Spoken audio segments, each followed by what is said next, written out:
आदिवासी की बात करेगा, आदिवासी की जल जंगल जमीन की बात करेगा, आदिवासी रक्षा की बात करेगा, हम लोग उसी को वोट देंगे। पेशा कानून खत्म कर दिया, ग्राम सभा खत्म कर दिया गया, वोट की चोट से इस पर बदलाव लाएंगे और संविधान बदलने की जो बात करते हैं उसे हम लोग संविधान बदलने नहीं देंगे और वोट से हम लोग चोट मारेंगे और बदलाव लाएंगे। और इस बार जो 400 पार कह रही है भाजपा सरकार, इस बार वो 200 पार भी नहीं जाएगी। आदिवासी जन विरोधी पार्टी बीजेपी है। आक्रोश संविधान बचाने का है। तो आदिवासी हित की बात करेगा वही देश में राज करे। आदिवासी समाज इस बार गोलबंद होकर एक मुफ्त वोट देने का काम करेंगे। स्थानीय नीति को लेकर के भी हेमंत सोरेन जी ने प्रस्ताव पारित करके केंद्र को भेजा, लेकिन चिंतन नहीं किया। यहाँ के राज्यपाल भी उसको खारिज करते हुए वापस कर दिया। अभी जहां मैं हूं यह चौड़ी बस्ती का इलाका है। चौड़ी बस्ती कांके प्रखंड के अंतर्गत आता है, बगल में कांके थाना है।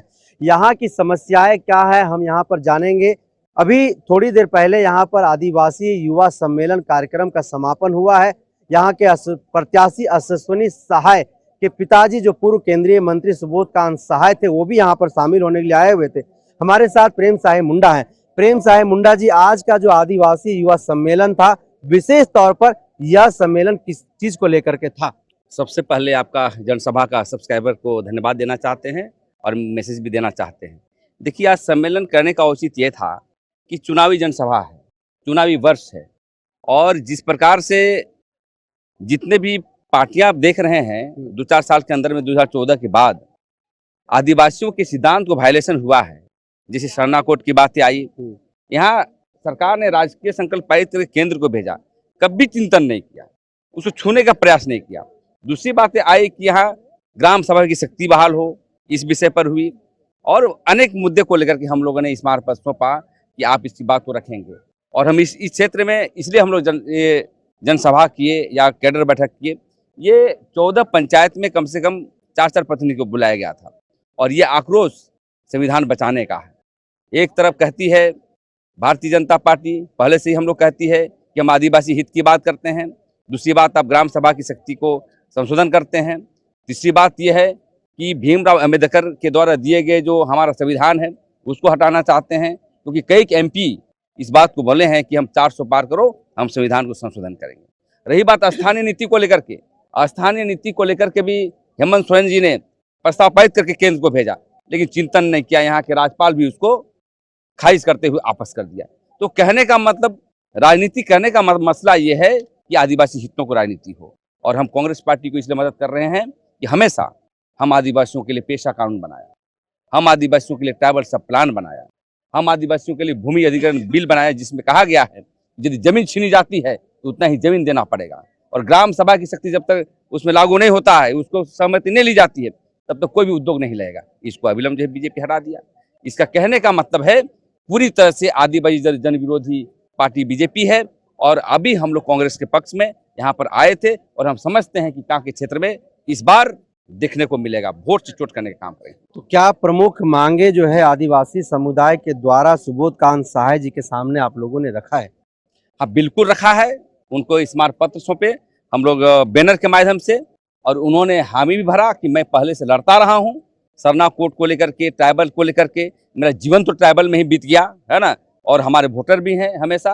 तो इसलिए उन्होंने आश्वस्त किया कि जो यहाँ के जो हमारी बेटी जीत रही है, तो निश्चित रूप से सदन में उठाएंगे और इसको हम नीतिगत फैसले हम लेने का काम करेंगे।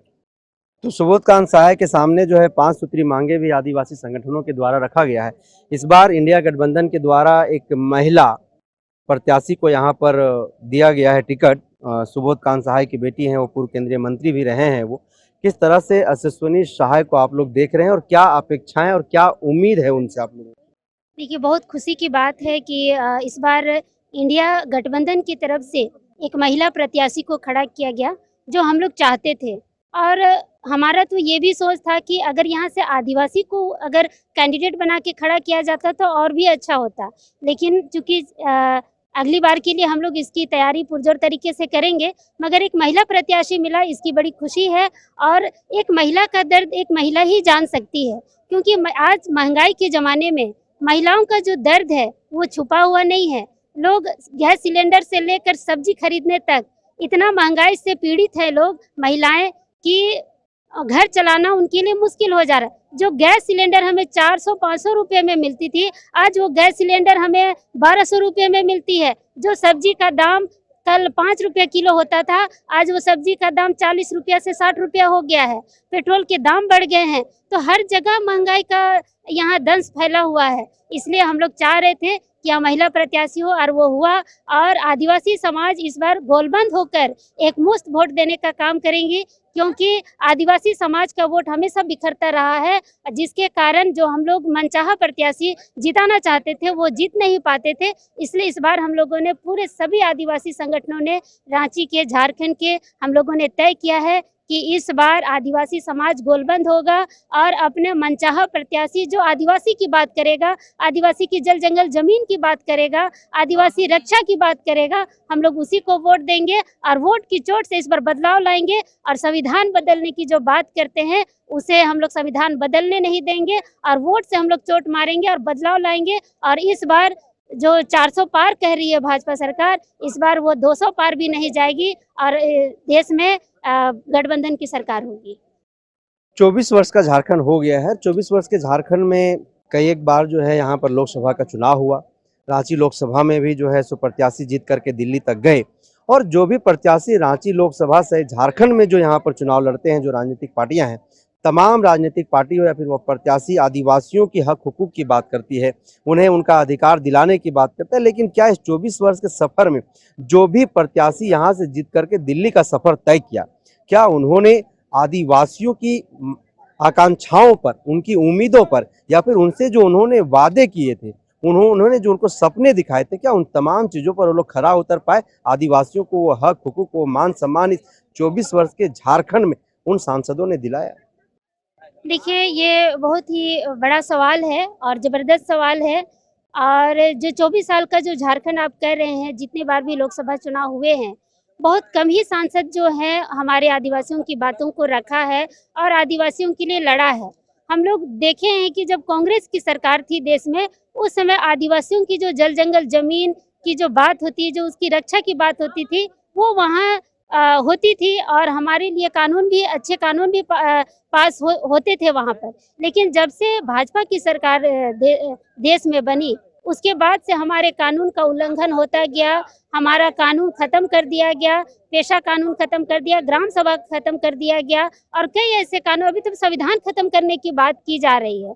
और जो जितने भी सांसद रहे हैं, गाहे बगाहे हमारी बातों को बहुत कम ही रखे हैं, क्योंकि इसका एक सबसे बड़ा कारण ये भी है कि आदिवासी समाज राजनीतिक रूप से जागरूक नहीं है और गोलबंद होकर अपने वोट का पावर नहीं दिखा पाई है, जिसके कारण राजनीतिक पार्टी के जो भी प्रत्याशी रहे हैं या जो भी राजनीतिक पार्टियां रही है, वो आदिवासियों को महत्व नहीं दी है। लेकिन इस बार हम लोग जागरूक हो चुके हैं और हम लोग चाह रहे हैं कि आदिवासी गोलबंद हो और एक मुश्त वोट दे, जिस भी प्रत्याशी को दे एक मुश्त वोट दे, और अपने हक और अधिकार के लिए जरूरत पड़ा तो कल को अगर हम उन्हें जिता कर भेजते हैं और हमारी बात नहीं करते हैं, तो हम उनका घेराव भी कर सकते हैं, उनका विरोध प्रदर्शन भी कर सकते हैं। और आदिवासी समाज इस चीज़ के लिए अब तैयार हो चुका है। अब आदिवासी समाज को लोग कमज़ोर ना समझे, और जो आदिवासी हित की बात करेगा वही देश में राज करेगा। अच्छा, ये आदिवासियों की एक पुरानी मांग है सरना धर्म कोड और झारखंड का स्थानीय नीति। इस बार के लोकसभा के चुनाव में खास करके आदिवासी समुदाय के लिए यह जो सरना धर्म कोड है, जो उनकी पहचान से जुड़ता है, यह सरना धर्म कोड किस तरह का मुद्दा इस लोकसभा के चुनाव में बनने वाला है आदिवासी समुदाय के लिए?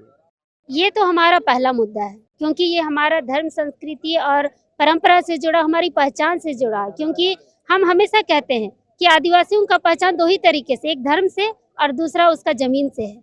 और हमारा धार्मिक पहचान जब तक नहीं मिलेगा, हम का पहचान यहाँ बना हुआ नहीं रहेगा। देश से धीरे धीरे आदिवासियों का जो नामो निशान है वो खत्म हो जाएगा। इसीलिए हम लोगों ने, जब पिछली बार राहुल गांधी जी आए हुए थे, उनको भी हम लोगों ने ज्ञापन सौंपकर देश स्तर पे हमने आदिवासियों के लिए अलग धर्म कोड की मांग की है। जो भी हो, सरना कोड हो, आदिवासी कोड हो, जो भी कोड हो वो दे। और पिछली बार भी, पिछले इलेक्शन के समय जो लोकसभा चुनाव हुई थी, उस समय भी प्रधानमंत्री जी नरेंद्र मोदी जी वो आए हुए थे हमारे छोटा नागपुर क्षेत्र में, और वहाँ पर उन्होंने सरना कोड देने की बात कही थी। लेकिन 5 साल बीत गए, अभी तक हमें सरना कोड नहीं मिला, ना ही उनके जुबान से हम लोगों ने दोबारा सरना कोड का नाम सुना है।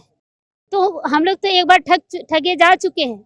इसीलिए हम लोग विश्वास करके इस बार कांग्रेस पार्टी को वोट देने जा रहे हैं, ताकि हमारा जो धार्मिक पहचान है वो हमें मिल सके। अगर इस बार भी हमें फिर अगर दोबारा हमें धोखा मिला तो फिर हम लोग तीसरा विकल्प तो चुनेंगे। क्या भाजपा को हराने का या आदिवासी संगठनों का ऐलान है, सीधे तौर पर यह हुंकार है? बिल्कुल, ये सीधे तौर